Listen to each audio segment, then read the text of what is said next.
When we talk about business, many people only assume that when they have capital, they can be a successful businessman or woman. But there are some factors that they don't put into consideration. Let me first clear the air with, if you don't have a plan and you have money, you can easily lose that money. I know many people will disagree, but that's the real fact. Because if they give you a price for something and you have the money, you will just look at, oh, the item, is it going with what I want, and you just pay for it. But when you don't have money, you plan, you source around, look for the best price. But when you have money, you hardly look for the best price. Or you just focus on, let me get it. Oh, this office space is okay, let me get it. I like that car, let me get it for my official vehicle or for my company. But when you don't have the money, you'll be cutting down all these expenses that, oh, don't let me involve a lot of money on this, I can still buy this. So that's one of the advantage of you having a plan before you dive into business. But before you get the capital, you have to have a plan. You have to know what you want to do. You have to know who are the customers, who will buy. Another thing you have to put in consideration is the problem that your business will be solving. Every business must solve a problem. That means, is it that there's lack of food, you want to provide food stuff? Is it that there's lack of medical care, you want to invest in hospitals? Is it that there's lack of transportation, you want to invest in transportation business? There must be a want. When they say the problem and you are creating, your business must create a solution. That means there must be a problem, then your business must be the solution.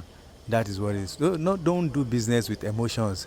Oh, my friend is a fashion designer. I like our office. I like our workshop. I like the way big people come to our politicians, patronize her, just for that emotions or your desire for being a fashion designer. That emotion you just put into it. You now get a space, expensive one, beautiful one at a corner. Everything looks beautiful. Then you start running your business, no customer. Even the decisions that you have to make, you're not making it. You cannot think about your business success just sitting down by yourself, just assuming that, oh, if I do this right, I will get this. If I spend this amount of money, I will get this. No. You have to do your feasibility study. Do you actually have people that want to patronize what you are doing? It's not about how you feel. You might have the best material and people will still not come to you. They will go to people that will have less superior or inferior. So, and you wonder why. Why are these people getting customers and you're not getting it? It's because you're not doing your feasibility studies. Because you have to interact with people. You have to know, do they want this thing that I want to sell? That is why it's difficult for even big companies, before they introduce new product, they have to first do the visibility study. They have to know their marketing channel, how to push it to you. They have to pay for advertisement so as to let you fall in love with it before even seeing it. So because they just don't assume that I'm a big company, everybody know me, I'm a household name, you just start pushing products out. People will not go for it. They need to know, they have to have confidence in the product that, okay, we have confidence in the company. Is the product solving a problem? Is it something that we need regularly? And then you have to consider who need the product that you are selling. If you are making baby product now, your customers are not baby. Your customers are the baby's parents. So you have to put that into consideration. That means if you want to buy something like your product for your own child, what are the decisions that you consider before buying it? Is the product safe for your children? Is it okay? Is it presentable? Is it matching the status that you are trying to project? You have to check all those factors before you do that. So doing business is not difficult, only that people skip the necessary procedures and the thinking faculty to check things out. Now let me shock you. Who is the boss of a business? Your own business. Who is the boss? I know you will laugh and think, oh, you are the boss. I will tell you the truth now. They hardly tell you this in school. You are not the boss of your business. The boss of your business is your customer. It might not be one customer or two customers, it might be a group of customers, but anybody that falls under the umbrella of customer is your boss. You are working to serve them. Forget about the amount of money you invested in your business or your cars that are driving your financial status. You are working, your business is operating to serve the customer. Just the way your secretary is serving you, your manager is serving you, your security guard is serving you, you are serving the customer. Because without customer, your business is dead. You don't have a business without customer. No matter how beautiful, no matter how sophisticated your product and everything is, if you don't have customer, your business is dead. So the lifelong of your business is the customer.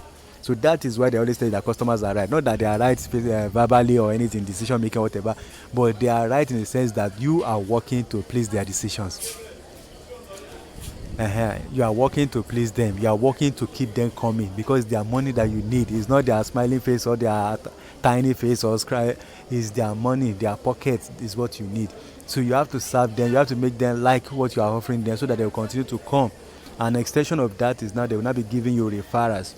They will not be referring their fellow friends. And that is why when you have a business, when you have a big customer, a rich customer, what you always do is you try to please them, you try to satisfy them so that they can recommend their friends. And you know what? Their friends will be in the financial status that they are. That means if you win one rich man, the rich man will refer more rich men to you. Before you know it, you'll be dealing with more rich men, more money, more. So you just keep on doing customer satisfaction and you are getting more. Customer satisfaction and you are getting more. Then your business will move. So your customers are the business boss. You are just the one running it. And that's why they say they are right. If they make a decision, they tell you that, oh, I don't want this thing to be black. You have to make it white because they are the one paying. So you have to check the level. That's why do you think all these BB companies, they change certain things? For example, if a brand, maybe a soft drink company, is making a soft drink that is containing, that is very high in sugar, and most of the people that buy it are people that are above 50 years old. That means you have more percentage of buyers that are in the gap of 50 years old upward. And if they complain about sugar level, that sugar is killing them, that you have to reduce it, because if you stick to that sugar thing, they will change for other products with less sugar. And you start losing money because the younger people are not following your drinks. They are the one that depend on it. They are the one that you depend on. So that's why they call the shot. And you know that in US now, there is what they do now is, in Nigeria, they always teach us that you start a business, you provide everything that the customer will need, and you go and meet the customer and your business. And that means you plan your structure, you do your business plan, everything, then the customers will join in. But now in US, they begin to understand that all your effort and everything is to satisfy the customer. So you know what they do now? They first identify the customer. Not the product, not the branding, not the whatever the thing, not the branding, not the marketing strategy, not anything. They focus on the customer. That, okay, we want to make bread. Who are going to be our customer? Okay, is he a student? Is it a group of students? Then from there, they're now, okay, are they living in school campus or around the school? What is their financial capabilities? That means they depend on their parents. They can't pay much. Then when do they like to eat it? Is it morning before going to school, or when they are tired, when they return home? And that's where they're going to need it. Then after all this assessment, they now produce their bread in a way that will suit that group of customers, so that it will be convenient for customers. It will meet with their demand, with their finances, with their lifestyle and everything. So in the process, you now brand your company that way. That means your marketing strategy must be in that direction. Your production, the goods, the price of product, and it must go in that direction. Because why? They are trying to please the business owner, which is the customer. There is no point making anything outside of that customer, because without the customer, your business is dead.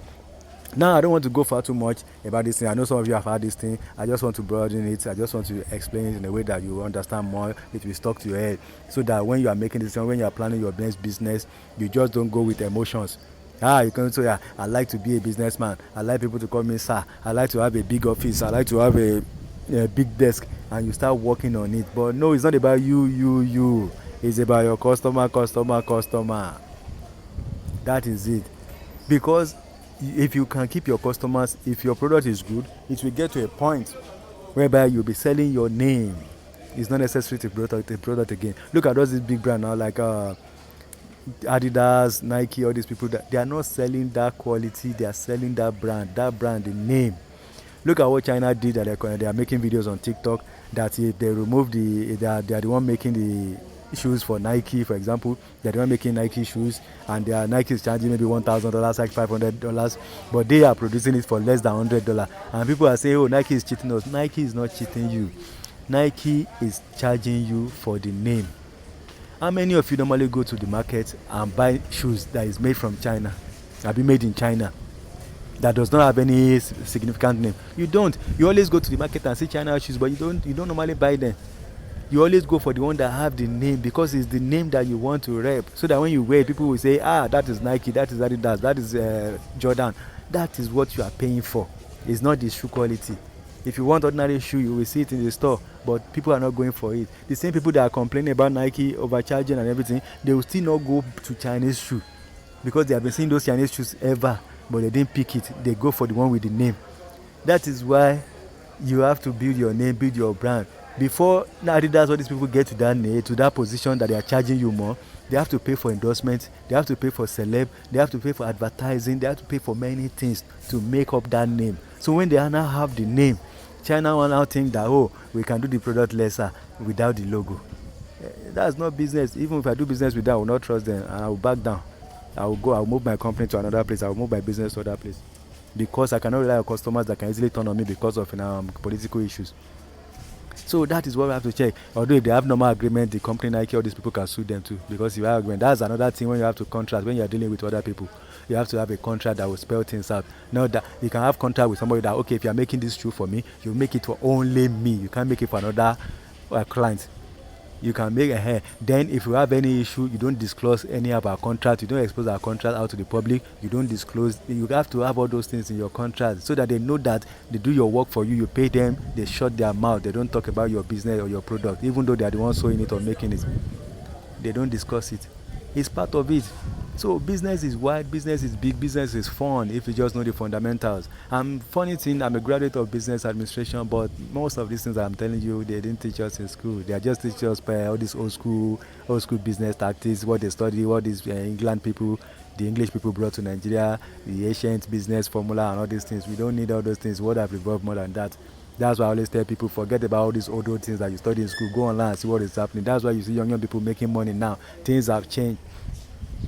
Now. Competition is high. People don't have office and whatever. They are doing business. They are making millions. So, and you that you have all those things, you have to compete. You rented a shop for 10 million. You are bragging everywhere. My shop costs 10 million. It costs 10 million. You send 10 million. Somebody is in the room online making it. By the time you are paying your rent, that person is not paying any rent. He's living in his father's house, and he's taking all the 10 million to his own personal account. Why by you, your first 10 million, you are thinking of how to pay your landlord. So all those things, that's why you have to change your decisions. You have to consider many things. So I believe I don't want to take much of your time on this one, because it's my first lecture. It's not really a lecture. I'm not telling you to write anything. I'm just opening your brain about business to see the way you reason like a business person, so that you can make decisions based on it. Another thing I want to point out is, when you want to rent shop for your business, don't go to the corner. I'm seeing many people doing it, and they always fail. There are certain businesses that you can do in the corner. That is when they know you, they know your product, they know your service, they know what they are getting from you. In that position, you can stay anywhere, they will look for you. But if you are just starting, you still need customer, they don't know you, don't go to corner, go beside road, busy bus stop, busy area, so that people that are walking, that are driving by will see you. Don't go and stay in corner. I've seen it so many times, and mostly it's ladies that always make this mistake. Ladies and women, they're the one that always make this mistake. They always rent shop in the corner, in the dead street where nobody's passing. You go to mind your business street and now put a shop there. How do you want to sell? Those mind your business people, they always buy their things from outside. They don't park beside on the street to buy their things. Some of them go to the supermarket and all this. They load their boots and they drive in. So you just don't go and push your shop there. So you have to go to the main road where people will see you when you are just starting. But when you have a name, you have a brand, people know you, then you cannot look for privacy that, I don't want noisy area, I want to stay in a calm place. Then they will look for you, your customer will look for you. But when they don't know you, go to the roadside. That's why roadside shop is expensive, because they know there is an advantage. You will make money there no matter what, except you are selling what people don't want, except you didn't do any visibility that they want it. So that's it for now. Thank you. This is the Money Grabs. We give you information. We're letting you about business opportunities. There is something that I want to discuss in my next lecture. I don't know when it will be coming. Maybe Wednesday, maybe Thursday. It's going to be about the pensioner, because I notice many people in my channel, they are like 35 upward.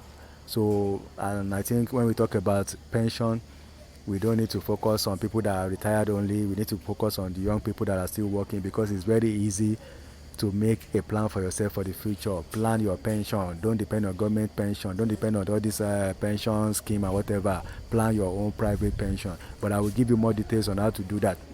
You can do that you can plan your pension from an institution.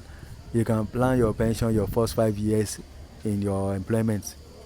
you can plan it down. There are some things you will do down that as you are doing government work or other private company work, that thing is securing, is growing, and is expanding. So when you just retire, is already, even before you retire, is a maturity. You have been tasting, you have been enjoying it, and it will live even when you are dead and gone. That thing will still survive. You can still transfer it to your children. I will tell you that one too. So because I don't like the way I see pensioners, they are looking tattered and rough. Most of them look broke. It's not because they manage funds, it's not because they don't have the orientation needed to run a business after general work, general employment. So we just have to put that into consideration too and know what to do about that one. So this is the Money Grab. Subscribe to this channel. We don't always discuss grants. We talk about lectures. We talk about many things, investment. I still have something I want to share with people. Like I said, I've not been into my office for some time now, like 2 weeks now. I've been busy outside doing some stuff. I have some issues that I had to attend to, and I'm moving around a lot, so I can hardly sit down. Even this lecture that I'm giving, it shouldn't be done like a voice note. There should be pictures and slides and all these things that will be going on to make it more interesting, more attractive, so that you can enjoy it and have fun when you are watching it. But because I don't have time, but I believe I'll make up with you, man. I'll make it up to you. I'll do it right so that you can enjoy it, because there's a form I want it to look like. So till next time, this is the Money Grab, and thank you for listening to the end. Thank you for watching, and I hope you gain something. If you have any question, you can put it in the comment section so that I can respond to it later. Thank you very much, and have a good day.